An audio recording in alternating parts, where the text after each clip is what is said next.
that they don't know what the they're doing. Do you understand that? 17 members and associates of the Hells Angels are facing criminal charges in a violent attack. Federal agents allege the outlaws sold drugs, traded firearms, and engaged in insurance fraud and even tampered with government witnesses.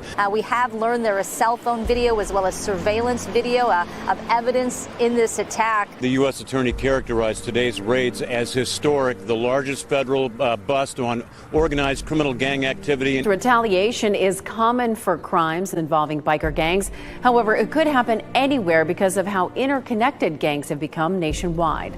The 3-year investigation resulted in 42 federal indictments on a variety of charges, including racketeering, money laundering, drugs, gambling, insurance fraud, and extortion. There's a bunch of bikers up here, and they're shooting guns and stuff. I need the police now. Plane on foot going towards 2nd Street. Okay, receive. Then you see a pack of Hells Angels going by, people are going to want to look. Next thing you know, cars. Because they're just staring at us and not paying attention to stop traffic. If you wanted to break the law on an everyday norm, you should have joined the street gang. That's what they're known for. That's what they do. You're not allowed to steal cars on my block. We steal those cars. I mean, it was so bad by us in Vegas.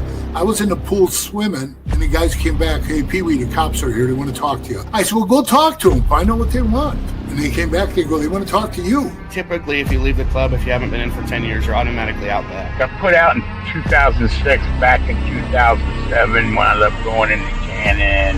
2011. Came out of there. I had 4.5 years to walk off with zero support from that club.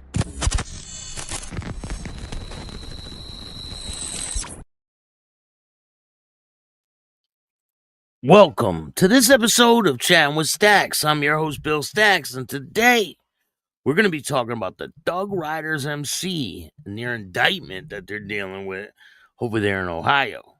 It's insane. The charges that people are being hit with and the things that are going on. And the first person just copped a plea, and he got 30 months in prison. And we're going to get into that. There's a lot going on we're going to get into today. Before we get started, make sure you hit the like button, subscribe, hit the notification bell, tell a friend to tell a friend, tell your mother's, brother's, sister's friend about Chatting with Stacks, the dopest motorcycle content on YouTube. I appreciate all you guys taking the time to watch this show. We're right there, almost at 16,000, and we keep climbing every day, and I couldn't have done it without you. So I'm very thankful for everybody that watches this show. Make sure you put the notification bell on all. You can check out all my videos, over 6,000 videos to choose from. So there was an accident, and Randy Couture was burned, and he's not in good shape. Shout out to Randy Couture. I've had a lot of conversations with him. I've had him on my show. And I'm sending prayers out to Randy Couture. It's a very sad situation. So he was airlifted to a hospital. Hold on one second. So Randy Couture was airlifted to a burn center, suffered serious injuries after a NHRA practice crash. He was in a race car, and the car crashed. UFC legend Randy Couture was airlifted to a burn center with serious injuries after crashing during practice runs at a racetrack in Kansas City. So Couture, who was slated to make his National Hot Rod Association racing debut this year, was involved in an accident during the preparation on Tuesday, resulting in first and second degree burns, trauma injuries, and smoke inhalation.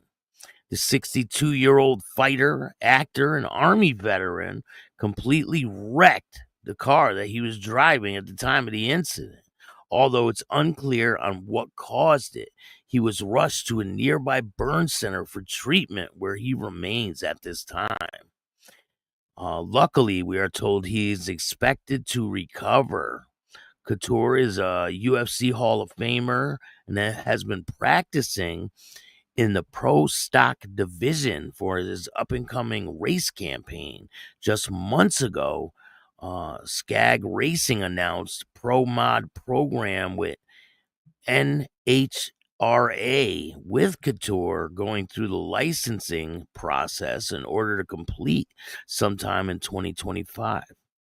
Couture was stoked about his venture at the time, saying, "This is a new way to tickle the competitive spirit that I've always had most of my life, a new place for me to get competitive and make my mark in racing. I'll bring all the things I developed as a wrestler and martial artist into the realm and see what we can do. I have no idea how it's going to go, but I'm excited about the opportunities." Couture is one of the best ever to compete in MMA, and he was one of the UFC's first breakout stars and won 6 championships with the promotion. So I'm sending prayers out to Randy Couture. I've spoken to him a couple weeks ago. Here's a clip from when he was on the show. Everybody, this is Randy Couture, and I'm chatting with Stacks. So now what's it like when you lose? How is it like stepping away from the ring once you lose? That's actually, it gets dark. You hate to have setbacks, but you have to embrace that. You have to recognize that is your opportunity to really dig in, to change course, to figure out what you did wrong, analyze it with your team, with the guys that helped you get there. Be honest about it, and then set about fixing those things you made mistakes in. Mistakes happen, even the times you won. I never watched the fights I won. Why? I got the outcome I wanted, but you can bet your butt I watched the ones I lost because that's where I was going to get better. So he's a great guy. He's always been good to me. Shout out to him, and I hope he gets well soon. Sending prayers to Randy Couture. It's crazy. A lot of MMA fighters and people in that sport a lot of things are going on recently with all kinds of stuff. But I'm sending prayers to them, and I've gotten the opportunity to speak with a lot of these guys and hear their stories. Like it's crazy the amount of people that I really have spoken to over these past couple of years, and it's just insane. So now we're gonna go over to Young Noble of the Outlaws. He was with Tupac. He unalived himself. He was 47 years old. Rapper Young Noble, a key member of the iconic rap group The Outlaws, has tragically passed away at the age of 47. Nobles, born Rufus Lee Cooper III, died by S in Atlanta on Friday morning. Sources indicate that the cause of death was a self-inflicted G wound, though local authorities have yet to release further details. Young Noble's career was deeply intertwined with the legacy of Tupac Shakur, one of hip-hop's most influential figures. In the early 1996, Nobles joined the Outlaws, becoming the final member personally added by Tupac.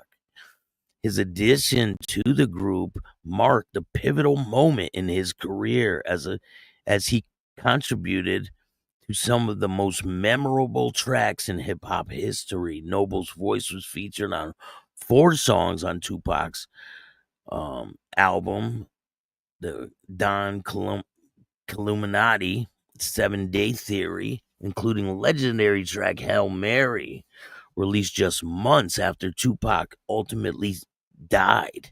Album remains one of the cornerstones in hip-hop culture. In addition to his work, the Outlaws, Noble pursued a successful solo career, releasing albums such as Noble Justice and Son of a God.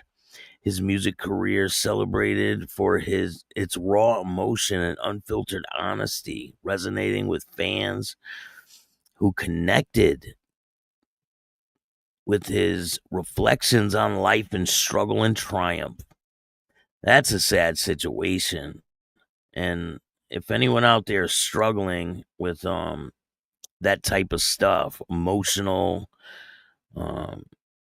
you know, depression and things like that, you can call 988, and it's a crisis lifeline, and they will talk to you about whatever is going on. So in other news, and we're going to get to the Thug Riders in a minute, but we got a couple other cases I want to talk about. If you guys remember, there was a young man out in, I think it was the Bronx, and he was unalived by like 4 people. His name was Junior, and he was at a bodega, and like 5 people, these guys, chased him into the bodega with machetes. Do you guys remember that? This is the kid on the right. He was a police explorer in New York City. And these 5, I think they were gang members. I can't say exactly what gang it is. Maybe it'll say it in the article. But one of these guys, he had no remorse, absolutely none, was found unalived in prison.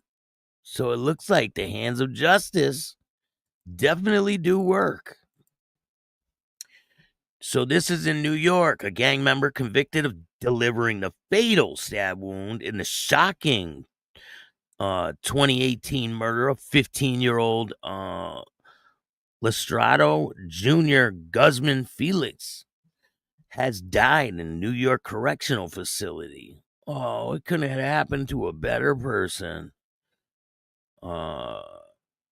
Janaki Martinez Estrella, 31, was found dead on Friday around 1:15 p.m. at the Coxsackie Correctional Facility, according to New York State Department of Corrections. According to a statement, the facility staff attempted life-saving measures, including CPR, Narcan, and AED, before handing over the care to EMTs. Martinez Estrella was pronounced dead at the hospital. Medical examiners working to determine the cause of death. In May, a Bronx Supreme Court justice resentenced Estrada to 25 years to life in prison for the murder of Junior. In March of 2023, the Court of Appeals overturned the defendant's conviction of first-degree murder, for which he received a life in prison without the possibility of parole. Estrella remained convicted of second-degree murder, conspiracy, and gang assault. 13 other defendants who had roles in the deadly... Damn, 13? Other defendants who had roles in the deadly attack are being held accountable for their actions and remain in prison serving their representative sentences, the Bronx District Attorney said. In June 20th, 2008, Junior Guzman Felix Velez was mistakenly targeted by rival gang members, a group of 14 men, all believed to be members of the Trinitarios gang. Authorities were called for reports of an assault in progress around 11:40 p.m. that day at a bodega on East 183rd and Bathgate Avenue in the Bronx. When they arrived, witnesses told them that there had been a fight in the corner of the store and resulted in a 15-year-old getting slashed in the neck with a machete. Officials say Junior then ran to the St. Bernardinus Hospital, located just blocks away, but he collapsed on the sidewalk. His dying words, investigators said, were that he needed some water. He lived 1 block from the bodega, where he is known in the neighborhood as Junior. Investigators say He told his mother that he was heading downstairs to repay $5 to a friend, but instead he ended up involved in some type of dispute. Relatives hugged and cried at the scene the day of the slashing, despite desperate to understand how and why such things could happen. They described him as a typical teenager. All I can say is that he was a good kid, his sister said. He just played PlayStation. He played Fortnite. He played 2K like every other 15-year-old. He asked me for advice with girls. The stabbing of Junior stunned the city with its depravity and launched an international social media movement under the hashtag Justice for Junior that sought justice for the teen. Emotional vigils, I can't say that right, have been held in the years following the boy's death. Last November, members of the NYPD released balloons in honor of Junior 6 years after the deadly attack. Guzman, a member of the NYPD Explorer program. In 2019, Junior's mother laid flowers down at the spot where her son begged for his life. Standing there, she said, just made her think about how much he suffered. I feel the same every day. It's nothing passing for me, she said. I don't feel like any years have gone on. I don't feel that. I feel like I am in the first day, she said, in 2019. Justice would eventually come, but the NYPD said 4 years ago, I don't think that the family will ever recover from a case like this. It never ends for the victim. 5 gang members were convicted. 1 man sentenced to life in prison without parole, and the others, 4 were to serve 20 years to life. I got a picture of all of them guys. Let me show you. This was a sad case. I remember this. They were showing the video of the kid running into the store. He was trying to get away from them. And it was all mistaken identity. This kid, he was a young kid. Prosecutor said that they were not remorseful. In fact, correction officers found him with 1-inch sharp object in his shoe on the way to court that morning. In court, he told the judge, I'm sorry. My intention was not to cause the death, blaming drugs and alcohol and the allegiance to the Trinitario gang. So, I mean, that is the reason why he could have got it in prison, right? He blamed it on the gang. So, I mean, they don't play that shit. Junior's parents delivered powerful impact statements to the men that took away their pride and joy. They killed an innocent child, Junior's mother said. All of these men, not a single one of them, said, no, don't do it. That night, there were 2 deaths, Junior and I. Who was I left? I was left dead inside. As a young boy, my son dreamed of becoming a detective so he could protect this city. Please make sure my son's dream come true. These killers should never be able to step out of jail. So they know the moment they killed my son, they took away their own lives as well. That's insane. I remember this was a pretty powerful story when it happened. The whole city was outraged. I remember that. So, in other news, let me give a couple shout outs real quick. Biker News Canada, what's going on? So Loud, how are you? Bella, Rah, Wydell, how are you? Thank you guys all for joining me today. I appreciate it. Hit that like button. Luke, what's going on? Yeah, they shouldn't ever be released. And maybe they'll all get what's coming to them, right? But this guy did. He caught his fate in prison. That's what happens when you do that to a child. They don't like that too much.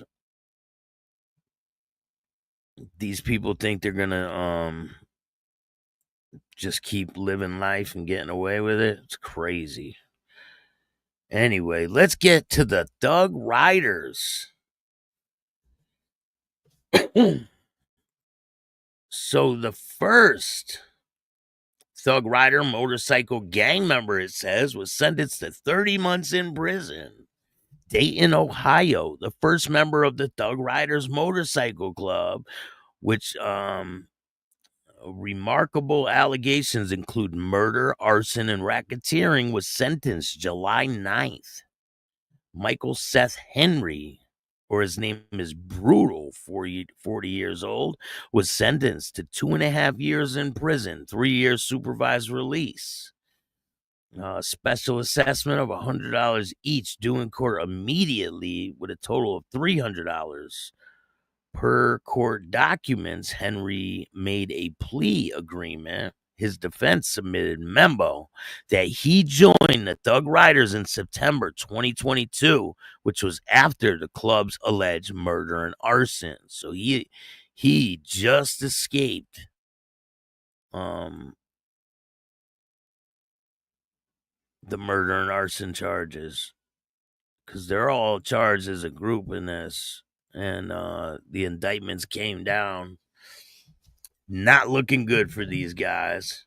This guy's probably gonna most likely be the lowest end of the spectrum.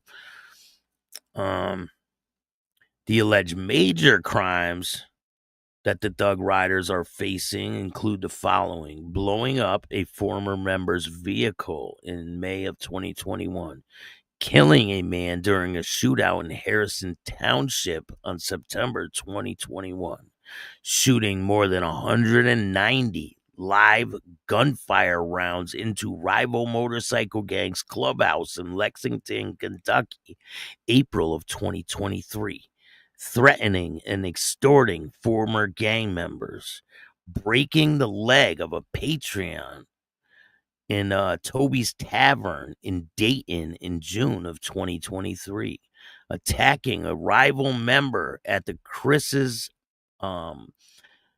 Bandbox in Dayton of July 2023, engaging in a shootout in a different motorcycle gang's clubhouse in Springfield of March of 2024, physically assaulting members in another motorcycle gang in London, May 2024. The other 13 members of the club are facing charges in a USA versus Robles. The following: Brendan Fisher, his nickname is Roadrunner. He's 26 years old. Brent Engelson, his nickname is Be Easy. He's 36 years old. Cody Hughes, his name is Tater. He's 28 years old. Daniel Hutton, his name is Havoc. He's 39. Jared Peters, his name is Savage. He's 37. Joey Marshall, King Doe. Diesel, that was his nickname. He's 44. John Smith, his nickname's Chaos. He's 37. Joseph Raider, Delta is his nickname. He's 32. Juan Robles, Juan the Man. He's 45. Justin Baker, his nickname's Wild Boy. He's 29. Matthew Hawkins, his nickname is Hawk. He's 32. Michael Reese, his nickname's Butcher. He's 44. Norman Beach, Stormin' Norman. He's 49. According to the U.S. Attorney's Office, the Dayton chapter and the Midwest region are both parts of the domestic international outlaw TRMC motorcycle gang, which originally was founded in 2003. And they said that they are following this all closely. This is an alleged surveillance video. And I got a video to go along with all this, too. So let's watch that video, and then we'll talk a little more on this.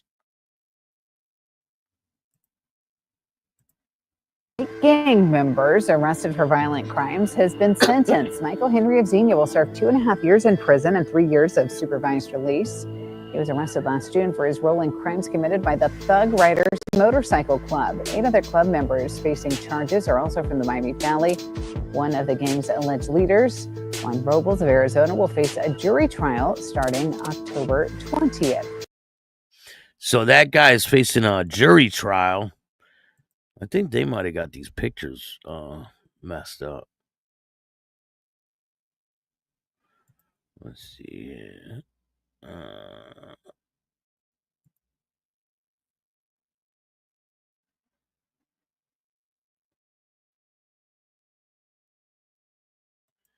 If he's going to go to trial from a jury, oh boy, it's not going to look good if he gets convicted. I believe that's the top guy that is going to go to trial. So the Thug Riders, what's next for the 14 members of the motorcycle club accused of federal crimes? This is July 9th. The trial date has been set for members of the Thug Riders motorcycle club accused of conspiring to commit violent crimes in Ohio and Kentucky. The gang is scheduled to go to trial on October 20th. The date will not be changed unless there is an extraordinary circumstances presented in written motion, wrote the U.S. District of Ohio judge. Pre-trial conference is scheduled for September 23rd. 14 members of the club are facing a combination of racketeering, conspiracy, assault, attempted assault charges. As of July 9th, the court has accepted guilty pleas from 3 members, Jared Peters, Matthew Hawkins, and Michael Henry. Henry was sentenced to 30 months in prison and 3 years supervised release. The remaining members are facing charges are Juan Robles, Joey Marshall, Brandon Fisher, John Smith, Norman Beach, Daniel Hutton, Michael Reese, Joseph Ryder, Justin Baker, Cody Hughes, and Brent Engelson. The Thug Riders are accused of participating in violent crimes in Dayton, Huber Heights, Harrison Towns, Springfield, Logan County, Ohio, London, Ohio, Lexington, Kentucky.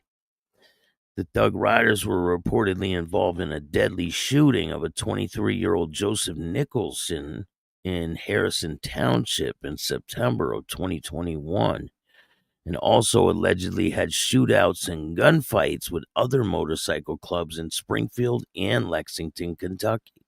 According to court records, members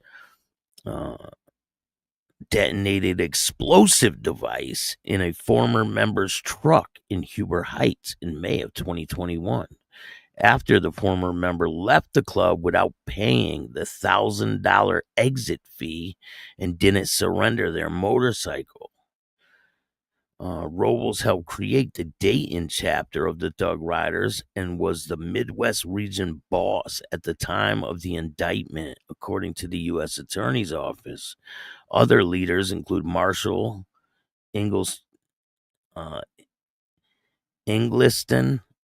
Fisher, Reese, and Peters, Beach, and Smith reportedly also held leadership roles previously. And here's another, this continues. Motorcycle gang member learns punishment for involvement in organized crime. 1 second.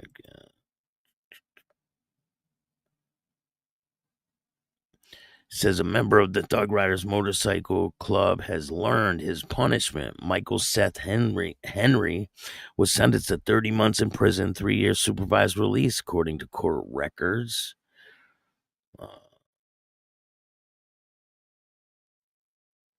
It says they previously reported that the Department of Justice said Henry was in the outlaw motorcycle gang. They're accused of making money off organized crime and committing violent crimes to support their illegal business and to intimidate others. 2 assaults in Dayton bars and 2 shootings at rival clubhouses in Lexington, Kentucky in April of 2023 and Springfield in March. Federal prosecutors admitted that while Henley did not pull the trigger or throw any punches, he was there when the crimes happened and part of the gang accused of coordinating extreme acts of violence. The grand jury indicted Henley and 13 others last summer. So this is going to continue on.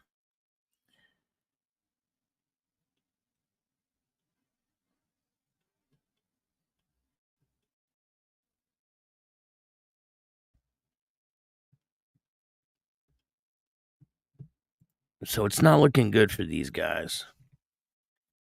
But shout out to the Thug Riders. I believe they're still going strong.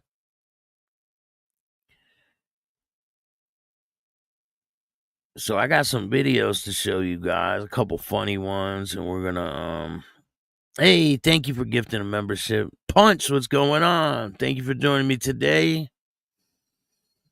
Appreciate you, man. 20 years to life, kill a child, won't come out 20. Shout out to Punch. We got some big things in the works. Get a membership. It costs the same as a cup of coffee for the month. Exclusive interviews. Definitely. Go check out Patreon. That trial's going to cost a fortune. There's a lot of trials going on in the U.S. All them Mongols are being held without bond. They're all going to trial. There's trials going on all over the country. It have to be rat or bug. Conspiracy is a good charge they have to prove it. It's not hard. It's not hard for them. They don't have to prove anything in the U.S., man. If the feds arrest you out here, you're going to prison. There's the bottom line. They don't arrest people in the U.S. unless they have a case. Like with the state, right? You'll commit a crime, you'll get arrested, and they'll try to nail you with the case. The feds, they sit back and build the case, and they put it all together, and then they bust you. They already have the case wrapped up. So it's not going to be hard for them to convict them, you know? It's a 90% conviction rate in the feds in the U.S. So that means prison is in their future. It's very hard to beat a fed case. Like a state case, okay, you get arrested, you sit in county, they work on building the case, they try to hit up witnesses. As the case is progressing, the feds, they sit back, they let you commit the crimes, they get all the evidence, boom, they indict you, they put you in jail, and they bring you to trial, and you're done. That's how they win so many cases. But anyway, let's check out this funny video. I thought this was funny. I laughed when I seen it. Check. Hi. I'm sorry, what? They said I like your bike. Oh, I appreciate it. You're welcome. Do you have a girlfriend? No, I do not. Why? Oh, I was just wondering if I could get your number. I don't really give out my number like that. Especially, I've never met you before. You want my Instagram? I don't have Instagram. You don't have Instagram? No. What, Snapchat? I don't have that either. I don't really do the whole social media thing. Ah, you're one of those girls. No, you're one of those girls, huh? Huh? I guess. I don't know. I just don't give out my number like that. Why not? You not think I'm cute? To be honest, I don't want to be mean, but you're not really my type, no? Fuck you anyways. You're not my fucking type. I can't believe I just got that on video.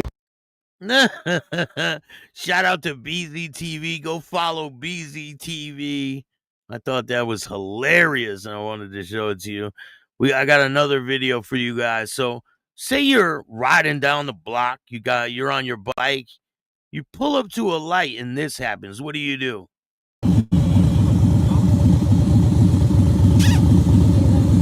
Dude jumps on the back of his bike and kisses the dude on the head.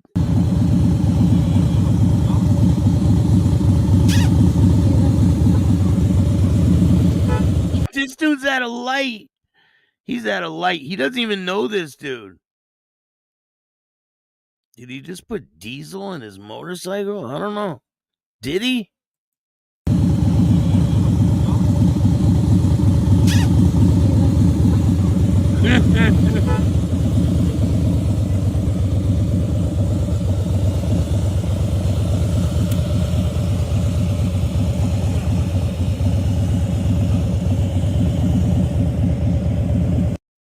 That looks like Repo. Shout out to Repo. Hey, I like your bike. It's the green one. No, that's not diesel. The red one's diesel, right?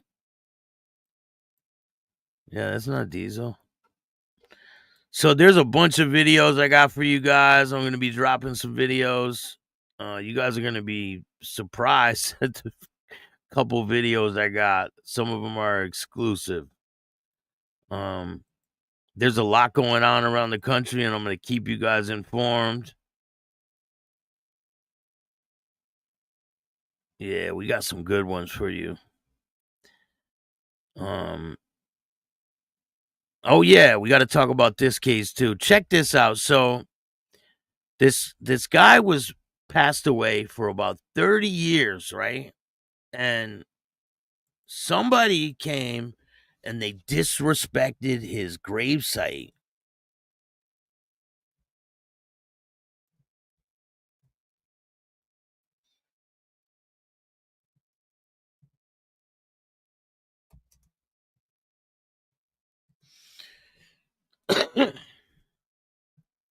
And doing that to someone's grave is just terrible. I don't know why you would do that.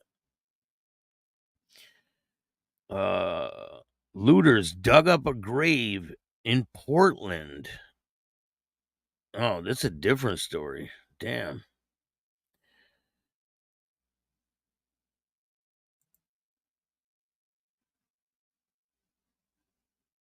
We'll go over that one after.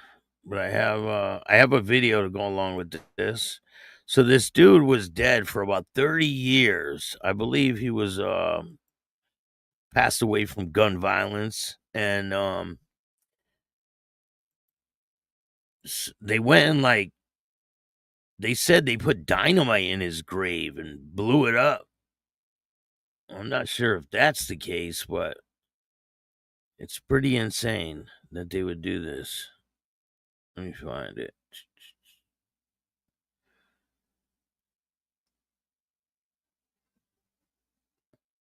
All right, you ready? Like that. Tensions were high. He's dead. He's been dead for 27 years. What could he do? As loved ones arrived at Forest Hill Cemetery to find Delshawn Dupree's grave like this. And it was just like somebody had just dug it up. And look, they left all of it. Like, look at that. It's a nice graveyard. Like, dude's been dead for 27 years. And they smashed open. You know how when they bury you, they put like this concrete vault around your body? They smashed through it. You see all the little pieces around? Crazy. Like, to do that to this family is terrible. Whoever did this, I mean, that's like ultimately crossing the line. With my people like that. Tensions were high. He's dead. He's been dead for 27 years. What could he do? As loved ones arrived at Forest Hill Cemetery to find Delshawn Dupree's grave like this. And it was just like somebody had just dug it up. And Looked like they had put dynamite and just blew it open. Jamesetta Blandhood says her only son was killed in 1998. He was a father to 9 and a beloved friend to many. I really don't know. I don't know if they was looking for something. Look at that. They blew up all their, I bet you they used like a pickaxe or whatever to smash all the concrete because you're encased in like this concrete tomb. Think he had something, but after 27 years, who would do this? Who hate him so bad that they would just tear his grave up like that? The damage clearly is extensive. The family says he was buried under a cement vault. What did he have in there that you wanted so bad? KCPD tells me the investigation is still in its early stages. They're working to gather evidence to find out who did this, how, and why. In a statement, the owners of the cemetery telling KCTV5, quote, "We're doing everything to cooperate with the investigation." It's just awful. It's cruel. I don't know. I can't say he did something to somebody because he wasn't even living. He was dead. I don't know. I just don't know. And I thought this would be a safe place. The family says having to bury a loved one is hard enough. So mothers and fathers, watch out for your kids. The dead ones too. Watch out for them. Fighting for justice for her son yet again, and has a message for whoever did this. But you know who you are out there, and you did this. It's very, very sad that you do this. It is. It's terrible that someone would do something like that. Like to, because they're just opening up wounds for the family, That's terrible. And it looks like a nice graveyard. Like, you would think they would have cameras, security, something going on there, right?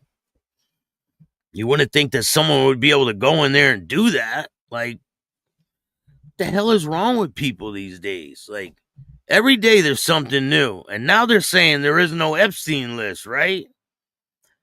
I'm not buying it. All of them people are crooks. All of them are not for the people. And you remember they came out and tried to say, oh, the BOP has a video. Every video has a minute missing to it, they tried to say. Every video has a minute missing to it.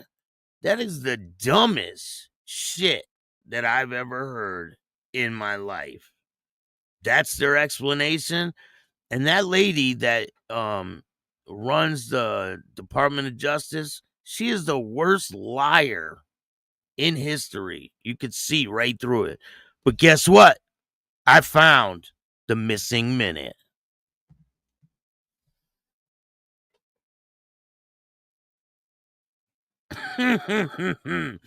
Guess who that was? You guessed it, Hillary Clinton. She was involved along with her husband, Bill. There's your minute.